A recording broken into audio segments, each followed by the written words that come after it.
Hello guys, welcome to mech studio. 3-1 പരമ്പര സ്വന്തമാക്കിയെങ്കിൽ പോലും അഞ്ചാം ടെസ്റ്റും അത്ര സീരിയസ് ആയി തന്നെയാണ് ഇന്ത്യൻ ടീം കാണുന്നത്.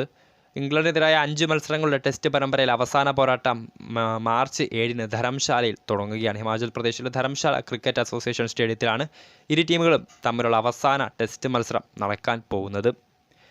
നേരത്തെ തന്നെ പരമ്പര സ്വന്തമാക്കിയതിനാൽ തന്നെ കൂടുതൽ മികച്ച പ്രകടനം പുറത്തെടുത്തു. 4-ാം ടെസ്റ്റ് കൂടി വിജയിച്ച് 4-1 സീരീസ് സ്വന്തമാക്കാനായിരിക്കും രോഹിത് ശർമ്മയുടെ സംഘം ഇറങ്ങാൻ പോകുന്നത്. അതോടൊപ്പം തന്നെ വേൾഡ് ടെസ്റ്റ് ചാമ്പ്യൻഷിപ്പിൻ്റെ പോയിൻറ്റ്സ് ടേബിളിലും കാര്യമായ മുന്നേറ്റം ഉണ്ടാക്കാൻ ഇന്ത്യക്ക് സാധിക്കും. ഇപ്പോൾ പുറത്തുവരുന്ന റിപ്പോർട്ടുകൾ പ്രകാരം 5-ാം ടെസ്റ്റിൽ ജസ്പ്രീത് ബുംറ മടങ്ങിയെത്തിക്കാം. ഇന്ത്യൻ ടീമിലേക്ക് മടങ്ങിയെത്തിക്കും. 4-ാം ടെസ്റ്റിൽ അദ്ദേഹത്തിന് വിശ്രമം അനുവദിച്ചിട്ടുണ്ടായിരുന്നു. സോ അദ്ദേഹം 5-ാം ടെസ്റ്റിൽ തിരികെ ടീമിലേക്ക് മടങ്ങിയെത്തിയേക്കാം.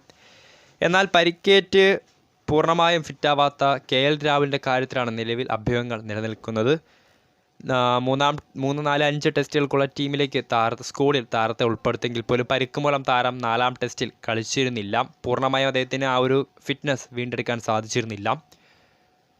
ഇപ്പോൾ പുറത്തുവരുന്ന റിപ്പോർട്ടുകൾ പ്രകാരം അദ്ദേഹം ലണ്ടനിലേക്ക് കൂടുതൽ മികച്ച ചികിത്സയ്ക്ക് വേണ്ടി പോവുകയാണ്. സോ അതിനാൽ തന്നെ ആ ഒരു ട്രീറ്റ്മെൻറ്റ് കഴിഞ്ഞതിന് ശേഷമേ താരത്തിൻ്റെ കൂടുതൽ അവൈലബിലിറ്റി IPL പോലുമുള്ള അവൈലബിലിറ്റി അറിയാൻ സാധിക്കൂ.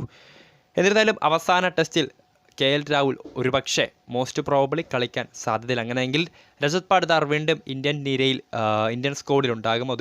നേരത്തെ വാർത്തകൾ വന്നിട്ടുണ്ടായിരുന്നു. KL രാഹുൽ തിരികെ എത്തുകയാണെങ്കിൽ രജത് പാടിദാറിന് ആദ്യത്തെ 4 ടെസ്റ്റുകളിലും ഇംഗ്ലണ്ടിലെ ടെസ്റ്റിൽ ഒരു മത്സരത്തിൽ പോലും മികച്ച പ്രകടനം പുറത്തെടുക്കാൻ കഴിയാത്ത രജത് പാടിദാറിനെ സ്ക്വാഡിൽ നിന്നും റിലീസ് ചെയ്യുമെന്ന് വാർത്തകൾ വന്നിട്ടുണ്ട്. എന്നാൽ KL രാഹുലിൻ്റെ അഭാവത്തിൽ വീണ്ടും രജത് പാടിദാർ സ്ക്വാഡിൽ ഉൾപ്പെടാനുള്ള സാധ്യതയാണ് കൂടുതൽ. വീഡിയോ ഇഷ്ടപ്പെട്ടാൽ ലൈക്ക് ചെയ്യുക, ഷെയർ ചെയ്യുക. കൂടുതൽ വാർത്തകൾക്കായി ചാനൽ സബ്സ്ക്രൈബ് ചെയ്യുക.